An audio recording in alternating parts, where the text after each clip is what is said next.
Bismillahirrahmanirrahim. Ada akun Mira 009982 ya. Dari ukhti kita di Australia. Beliau bertanya, Assalamualaikum warahmatullahi wabarakatuh. Waalaikumsalam warahmatullahi wabarakatuh. Semoga Ustaz dan keluarga serta seluruh tim Mira Institute selalu berada dalam lindungan Allah Subhanahu wa taala. Semoga Allah Subhanahu wa taala memberikan perlindungan terbaik kepada Anda dan keberkahan di tempat Anda beraktivitas, dan semoga Allah mercikan keberkahan dimaksud pada kita semua.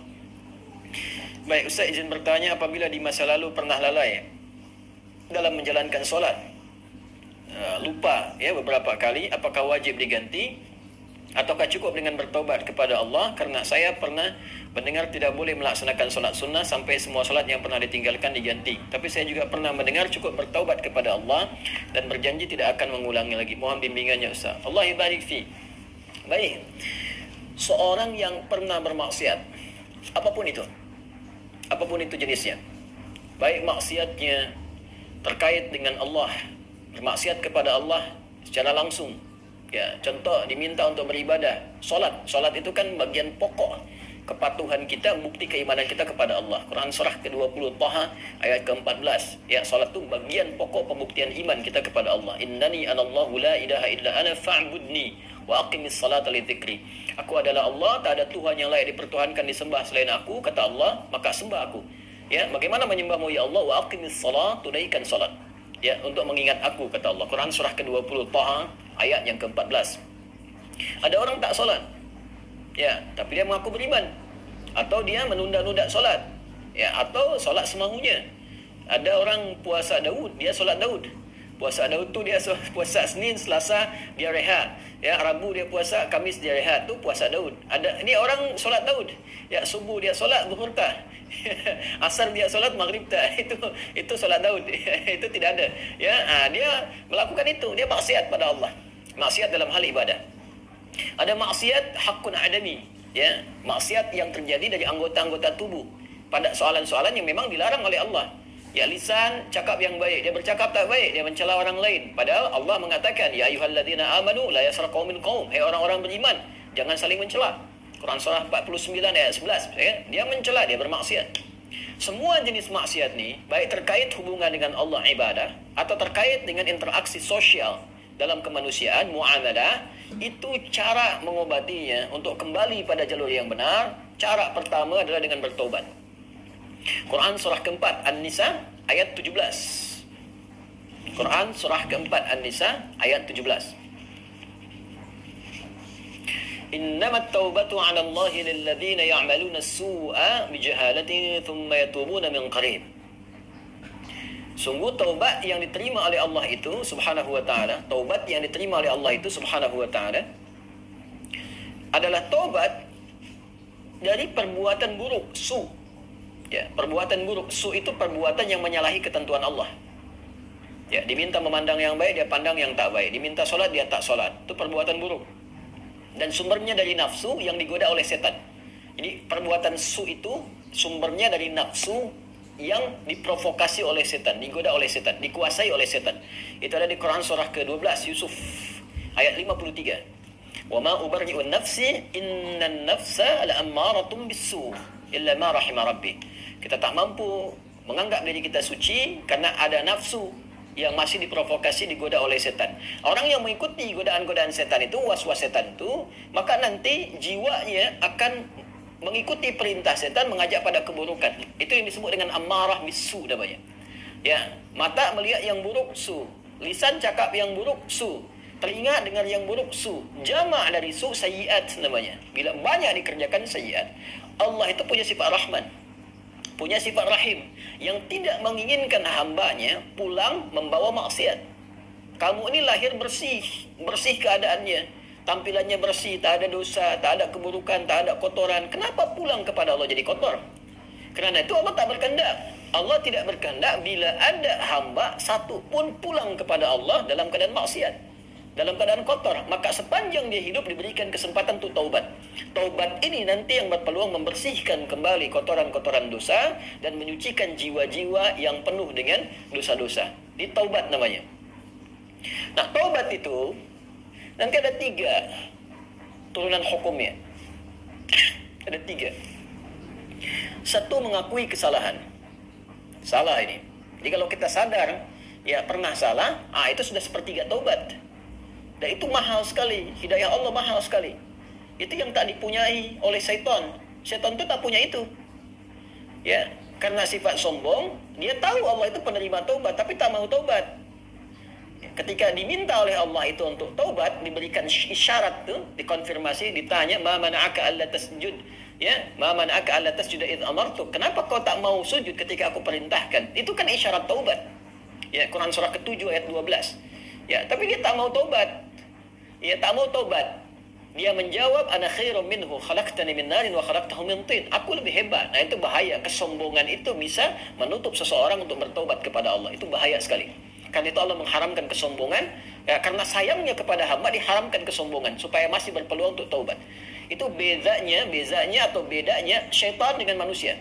Ingat ya, manusia salah karena ada nafsu, tapi manusia taubat. Adam manusia diberi contoh oleh Allah, ya, supaya bisa diteruskan pada anak cucunya. Diberi contoh, Adam keliru, lalu kemudian diberikan jalan taubat. Al-Baqarah ayat 37. Fatalaqqa Adamu min rabbih kalimatin fataba alaihi. Adam menerima talaqi ayat-ayat taubat. Ya, dia memohon kepada Allah, "Rabbana zalamna anfusana wa illam taghfir lana wa tarhamna lanakunanna minal khasirin." Taubat, dia diterima taubatnya. Syaitan salah, diberi kesempatan taubat, dia tak taubat.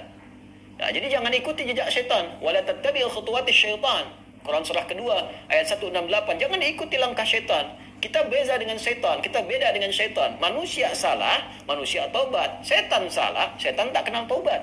Jadi kalau ada manusia bersalah, pernah berbuat salah, tak mau dia taubat, itu patut diduga. Boleh jadi sedang dikuasai oleh syaitan. Nah, jadi kalau ada pertanyaan, itu pertanyaan fitrah. Ya, saya pernah salah. Itu selalu ada fitrah itu.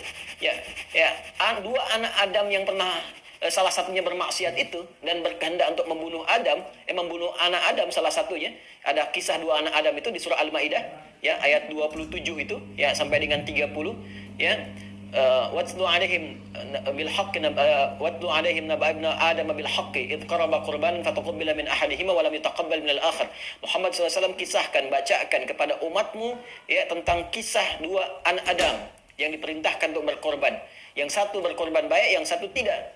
Ya, maka yang satu diterima, yang satu tidak.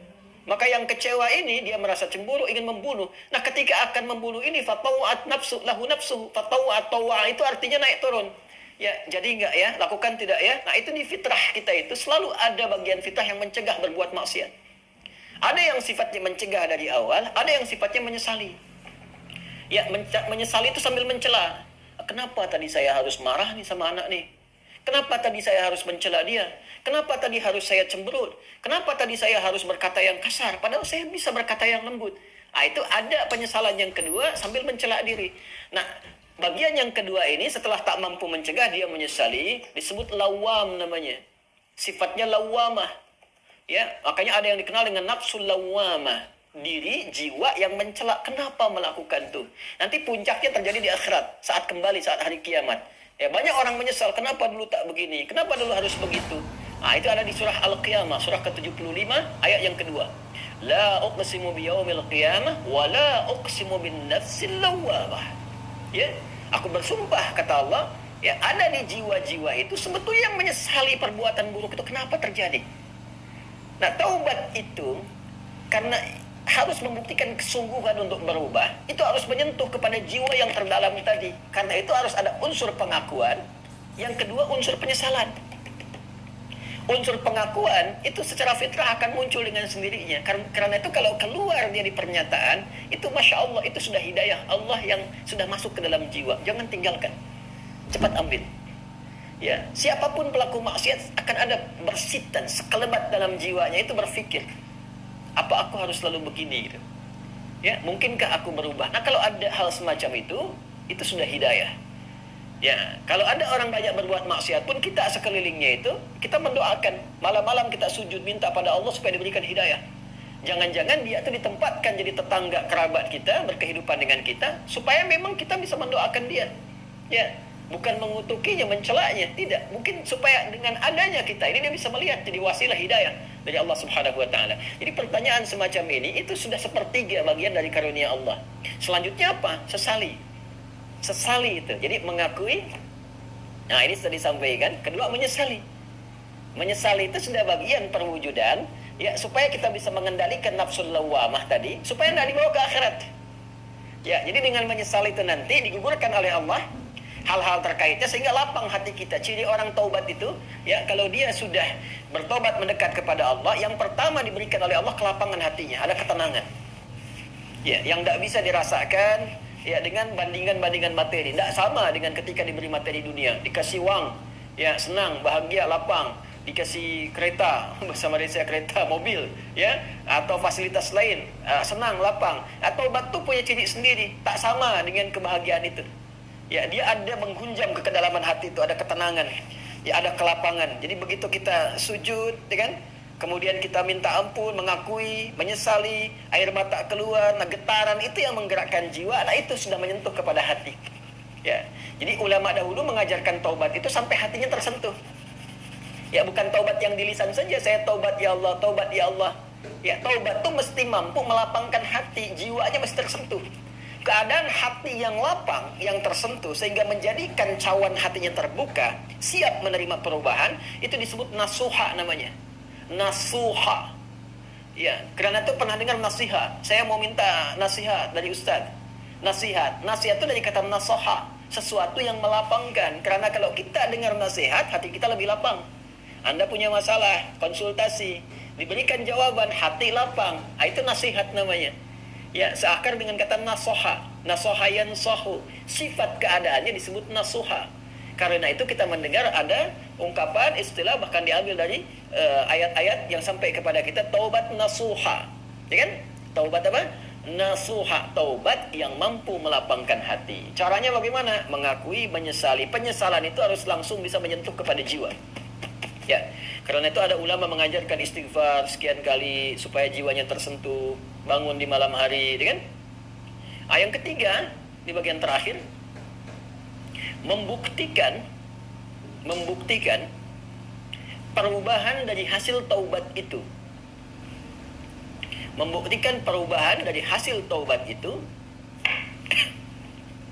dengan beramal soleh. Dengan beramal saleh. Jadi kalau saya bisa ilustrasikan seperti ini. Bismillah. Ini salah. Perbuatannya disebut dengan su. Ya, dengan segala turunannya. Mata salah, telinga salah, lisan salah sampai ke kaki, itu perbuatan su. Jamaknya sayyiat. Ya, tadi Quran surah ke-4 An-Nisa ayat 17 yang menggunakan su. 18-nya sayyiat. Ayat 17, innamat taubatu 'ala Allahi lil ladzina ya'maluna su'a bijahalatin. Ayat 18-nya, wa laysatit taubatu lil ladzina ya'maluna sayyiat. Ya, dan seterusnya ayat. Ini yang jelek, saya silam. Lawan dari ini namanya salih.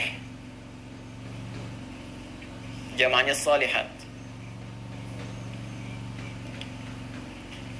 Wal 'asr innal insana lafi khusr illa alladhina amanu wa 'amilus shalihat. Ya, man amana wa 'amila 'amalan shalihan. Ini tunggal, ini bentuk jamaknya. Taubat adalah jembatan yang mengalihkan perbuatan buruk ini kepada amal saleh ke sini. Tadi diawali dengan mengakui, ya Allah, salah nih. Nah, biasanya Allah bantu dengan hidayah, ada pengakuan itu. Ya, ada pengakuan dalam diri kita, mengakui kita berdosa, mengakui kita keliru, kan? Diberi jalan oleh Allah, diberikan sentuhan. Nah, ini anugerah yang pertama nih. Karena itu kalau ada diberikan ini, tadi saya katakan itu sepertiga dari anugerah. Sambut dengan penyesalan, menyesali.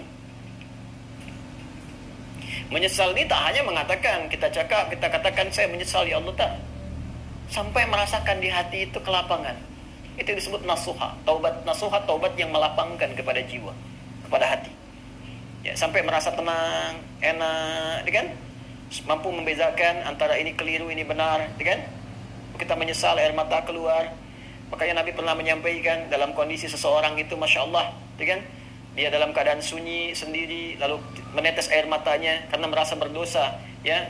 Menyesal dia, menetes air mata dalam kesendirian karena merasakan penyesalan dari dosa. Seketika Allah turunkan ampunan untuknya. Ya, itu banyak riwayat-riwayat yang sahih. Yang ketiga, membuktikan keberhasilan dari taubat ini dengan merubah ini yang yang sayyiat jadi saleh, salihat. Mengganti perbuatan buruk yang salah itu dengan amal yang saleh. Apa kaitan dengan pertanyaan tadi dari saudari kita yang dari Australia tadi? Ya, kaitannya adalah ini bentuknya seperti apa? Apakah harus sama dengan jenis kesalahan yang dilakukan atau berbeda? Yang penting amal soleh saja. Karena ayat-ayat Quran yang mengiringi ini sifatnya memberikan kata umum. Ya, faman taba wa aslaha. Siapa yang tobat wa aslaha, kemudian dia memperbaiki diri. Aslaha itu kan berubah menjadi soleh. Aslaha yuslihu. Aslaha. Banyak ayat di Al-Quran tuh. Man taba wa aslaha, taba wa aslaha. Dia tobat lalu dia buktikan ingin berubah jadi soleh, memperbaiki diri. Ya, karena katanya masih umum sifatnya, karena itu terbuka untuk bisa mengerjakan berbagai hal. Yang penting ada pembuktian. Jadi yang dituntut dari taubat itu sifatnya pembuktian saya berubah. Ya, pembuktian saya berubah, itu intinya. Ya kan? Jadi ketika sampai di level kedua ini pun ampunan turun. Tapi untuk membuktikan bahwa kita sudah meraih ampunan itu, kita buktikan dengan merubah diri. Merubah dari sini, bertransformasi, berpindah ke sini. Bagaimana caranya? Buktikan. Disinilah kemudian para ulama membimbing kita. Ya, ada pendapat misalnya yang mengatakan kalau jenis yang ditinggalkan perbuatan sayyiatnya atau maksiatnya ya terkait dengan ibadah kepada Allah, pernah meninggalkan salat, kan? Maka bagaimana cara memperbaikinya? Ganti, perbaiki salat ini. Ya. Dari yang pernah kemudian ditinggalkan, maka ada yang berpendapat dengan qadha salat ketika ingat, dikiaskan. Ya, maka di waktu-waktu tertentu, ya, saat yang bersamaan, misal setelah salat zuhur ditunaikan, zuhur selesai ditunaikan, ya, maka yang lain ada salat sunnah, dia mencoba untuk mengganti dahulu yang terdahulu, yang pernah dia rasakan tertinggal, dia niatkan untuk mengganti. Ya, ini di mazhab Syafi'i sangat populer. Ya, maka dia salat kemudian untuk dia niatkan mengganti yang terdahulu. Begitu masuk kemudian waktu maghrib, ba'da maghrib orang sholat sunnah, dia mencoba mengganti yang terdahulu lagi. Ini satu pendapat di antara sekian ragam. Ya. Ada kedua yang berpendapat tak dibatasi dengan sholat ini saja. Ketika dia tobat, diterima tobatnya, diampuni. Kalau sudah ampun, turun, ampunan Allah turun, diampuni, ya gugur yang kemarin itu, selesai. Tinggal dia buktikan memperbaiki. Bagaimana cara memperbaikinya? Ya, sesuai dengan keadaan dia yang baru. Kalau dia sudah kerjakan sholat zuhur, ya sudah, selesai sholatnya.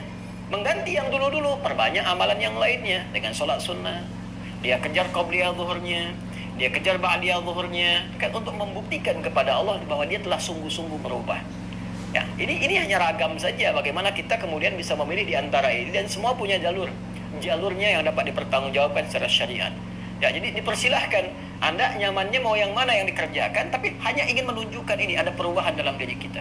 Jadi boleh Anda perbanyak amalan-amalan sunnah, ya, ada yang berpendapat ambil karena umum sifatnya, tidak ada spesifik menekankan kepada Anda ya harus mengganti yang terdahulu misalnya dengan kerjakan yang fardu lagi, nggak ada yang spesifik begitu. Karena itu tafsirannya luas. Ya, kaidah berkata sepanjang umum tidak ada takhsis, maka jangan ditaksis. Jangan dikhususkan pada amalan tertentu. Jadi ambil yang paling ringan. Ya, kalau misalnya Anda ingin coba ganti dengan mengganti menggunakan yang sunnah, silahkan, babnya luas. Perbanyak ibadah sunnahnya, bangun malam tahajud, buktikan dalam kebaikan, dan seterusnya. Dan semoga dengan itu Allah Subhanahu wa taala ya memberikan ampunan kepada kita sampai kita kembali kepada Allah dalam kebaikan. Ini babnya. Jadi prinsipnya sebetulnya bukan persoalan apakah ganti menggunakan fardunya lagi atau cukupkan dengan yang sunnah saja. Bukan itu persoalannya. Persoalannya sejatinya adalah bagaimana kita membuktikan kepada Allah kita berubah. Dan babnya luas. Ya, jadi kalau Anda kemudian ingin memperbanyak yang sunnah, silahkan perbanyak sunnahnya, tunjukkan merubah. Sedangkan yang kemarin sudah kita mohonkan kepada Allah, minta diampuni, terampuni. Ya, Allah berikan kepada kita diampuni dan seterusnya. Ya, jadi kalau Anda ingin pilih kemudian untuk mengulang kembali, dikiaskan sholat di saat ingatnya, ya, orang lupa saat ingatnya, pada waktu ingatnya dia itu sholat, ya, orang tertidur bangun saat bangunnya dia itu sholat. Misalnya ada orang tidur dari subuh, kemudian dari sebelum subuh dia tidur, bangun dia jam 10 misalnya, kan, ya baru ingat dia belum sholat subuh, maka saat ingatnya itu dia kemudian menunaikan sholatnya. Nah, ini dikiaskan kepada keadaan seperti itu, ya kemudian dia tunaikan. Adapun orang-orang yang kemudian dia ingin memilih, saya ingin perbanyak yang sunnahnya saja, tak ada masalah, ya tak ada masalah, ya jadi silahkan perbanyak sholat sunnahnya, dan tidak ada satupun dalil yang spesifik mengatakan dilarang menunaikan sholat sunnah sebelum yang fardunya tercukupi dahulu. Kita pun tak tahu berapa fardu yang sudah tertinggal, bagaimana mencukupinya. Ya, jadi nggak ada dalil spesifik seperti itu. Yang ada adalah terbuka luas untuk kita beramal, membuktikan kesungguhan kita telah berubah. Wallahu ta'ala a'lam bis-shawab, dan semoga Allah menerima taubat yang kita mohonkan kepada Allah, dan tidak ada semua kita yang bebas dari kesalahan. Saya, Anda, kita pun pasti pernah berbuat salah, dan Allah sangat mencintai pelaku maksiat yang bertobat dibandingkan dengan seorang yang saleh yang tidak pernah merasa salah dalam kehidupannya. Wallahu ta'ala a'lam bis-shawab.